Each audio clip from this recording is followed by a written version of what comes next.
नमस्कार, मेरा नाम आलोक है। आप लाइव स्ट्रीज देख रहे हैं। पूर्व सांसद और बाहुबली नेता आनंद मोहन की आज अहले सुबह रिहाई हुई सहरसा जेल से। देखिए, लगभग 15.5 सालों से वो जेल में बंद थे। डीएम जी कृष्णैया हत्याकांड मामले में उन्हें दोषी करार दिया गया था और अब जब उनकी रिहाई हुई है, क्योंकि बिहार सरकार ने जेल मैनुअल के नियमों में संशोधन किया, जिस कारण से 26 अन्य लोगों को भी राहत मिली। हमारे साथ सीनियर जर्नलिस्ट ज्ञानेश्वर हैं। आनंद मोहन रिहा हो गए, सुबह 4:30 बजे ही रिहा हो गए, जो खबर निकल के आई अहले सुबह। लेकिन आनंद मोहन गए कहाँ? उनकी बिटिया हैं, उनके बेटे हैं, सभी मुखातिब हो रहे हैं मीडिया से, लेकिन आनंद मोहन कहाँ चले गए, कहाँ गायब हो गए? देखिए, आनंद मोहन चले गए लापतागंज। जेल से छूटे, जेलगंज से छूटे और चले गए लापतागंज। यह देखिए बिल्कुल रणनीतिक और कूटनीति का एक हिस्सा है। आनंद मोहन क्यों गए? क्योंकि देखिए, आनंद मोहन की रिहाई के फैसले के बाद कई तरीके की राजनीति शुरू हो गई है और कहा जा रहा है कि आनंद मोहन को छोड़ा गया क्योंकि 13 और मुसलमान यादव को छोड़ा जाना था। आनंद मोहन की रिहाई का जो लोग विरोध नहीं भी कर रहे हैं, बीजेपी वाले, वे दलित आईएएस की हत्या का विरोध कर रहे हैं। देखिए, मुझे एक बात समझ में नहीं आती है, जब आप हत्या का विरोध करते हैं, देखिए हत्या का विरोध किया जाना चाहिए, खून का विरोध किया जाना चाहिए, लेकिन दलित का खून, सवर्ण का खून, पिछड़े का खून, क्या खून का रंग भी लाल, पीला, गुलाबी, हरा होता है क्या? उनको भी जातियों के रंग में बांट दिया। तो आप ये कहकर कि दलित आईएएस की हत्या हुई थी इसलिए हम विरोध कर रहे हैं। अरे, आनंद मोहन की रिहाई का विरोध करना है तो सीधे तौर पर कहिए ना कि हाँ, जेल मैनुअल में जो संशोधन नीतीश कुमार की सरकार ने किया उसके खिलाफ हम विरोध कर रहे हैं। आनंद मोहन बाहर कैसे आ गए? आनंद मोहन बाहर कैसे आ गए?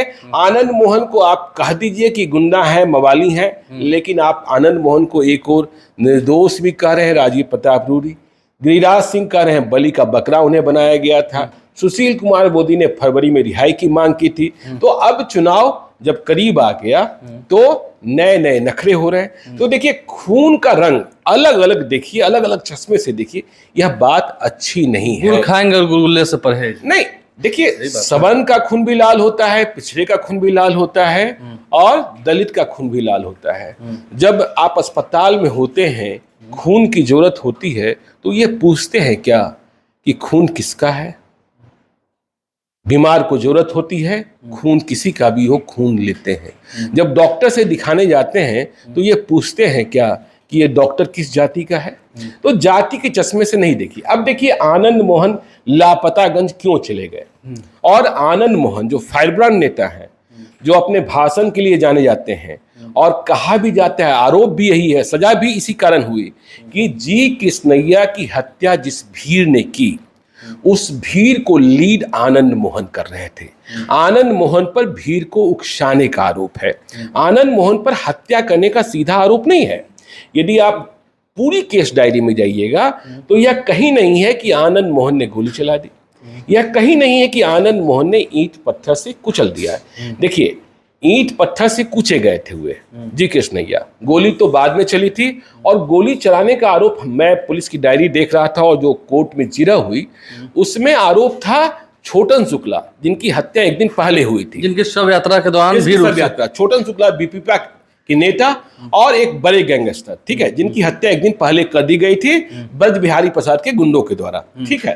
तो छोटन शुक्ला के छोटे भाई भुटकुंड शुक्ला पर गोली चलाने का आरोप था।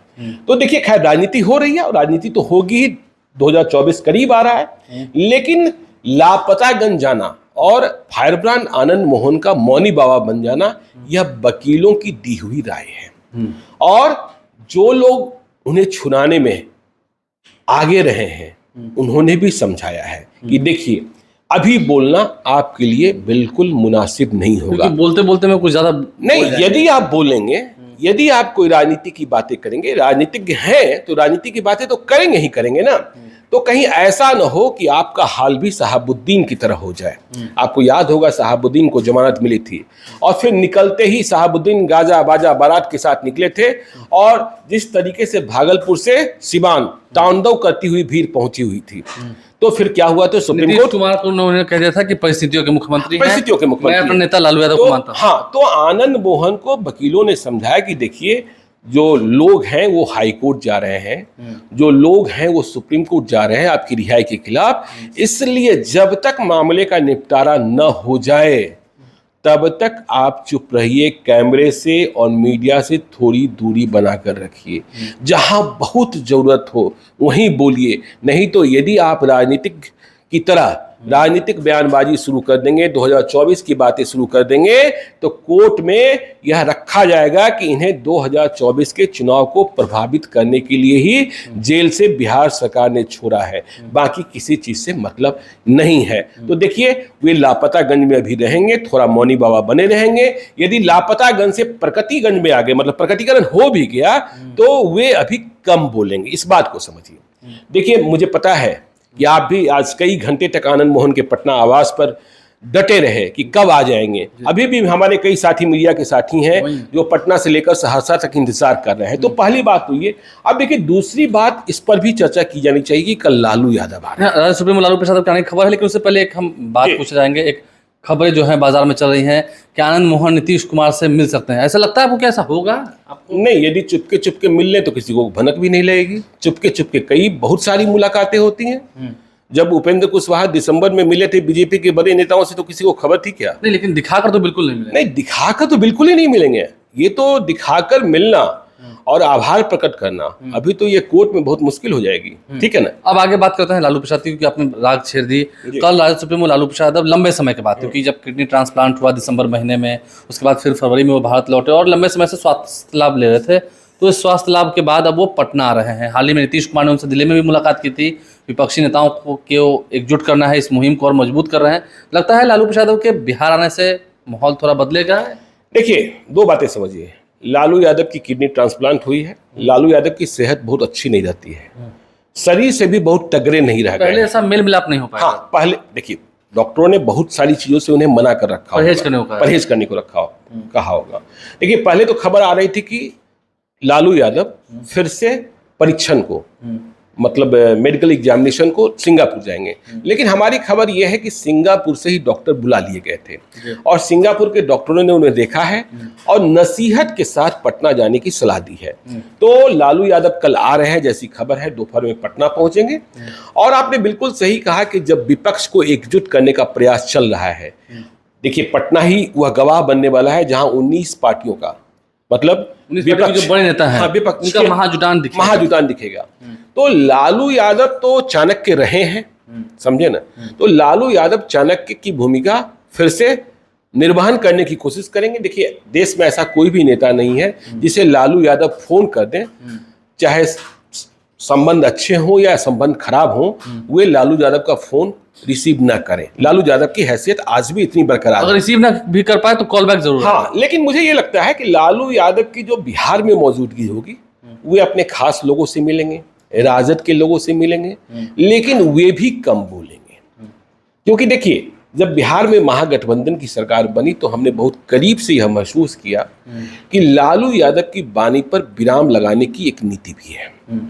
क्योंकि लालू यादव जब बोलते हैं तो बोलते ही चले जाते हैं और उसका असर, उसकी क्रिया प्रतिक्रिया दूसरे तरीके से भी हो जाती है। तो लालू यादव बैठक में शामिल हो जाएं, नीतीश कुमार से मुलाकात हो जाए, ये सारी चीजें संभव है। देखिए आपको ताजा उदाहरण, बहुत पुराना उदाहरण नहीं है, आपको 2021 का ही उदाहरण है ना, तारापुर और कुशेश्वर स्थान का उपचुनाव हुए थे, अक्टूबर के महीने। हाँ, लालू यादव पटना में ही थे। लालू यादव चुनाव प्रचार को गए, बीमारी, लंबे समय के बाद वो पटना आए। हाँ, बीमारी की अवस्था में।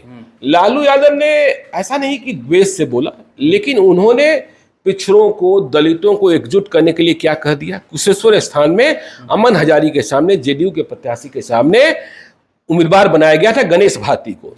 तो उन्होंने भाषण में क्या कहा कि हमने पहला मुशहर, पहला डोम भोला राम तूफानी को मंत्री बनाया था, लालू यादव ने कहा।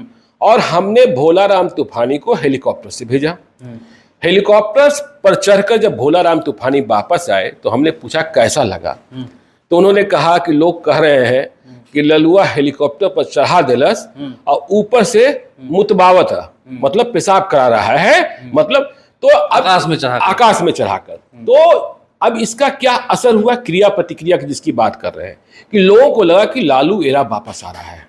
देखिए तेजस्वी यादव यह कोशिश कर रहे हैं कि जो पिछले शासनकाल में, राजद के शासनकाल में जो गलतियां हुई वो गलतियां फिर से न हो, हाँ, और किसी वर्ग विशेष का या किसी जाति विशेष का यदि वे मेरे साथ नहीं भी हैं तो उनके मन में बहुत ज्यादा दुराग्रह या बहुत ज्यादा ईर्ष्या या बहुत ज्यादा घृणा न भरे। ऐसी बातें हम ना बोले, ऐसी बातें हम ना बोले। लेकिन लालू यादव को मना कौन कर सकता है? तो लालू यादव है। लालू यादव है।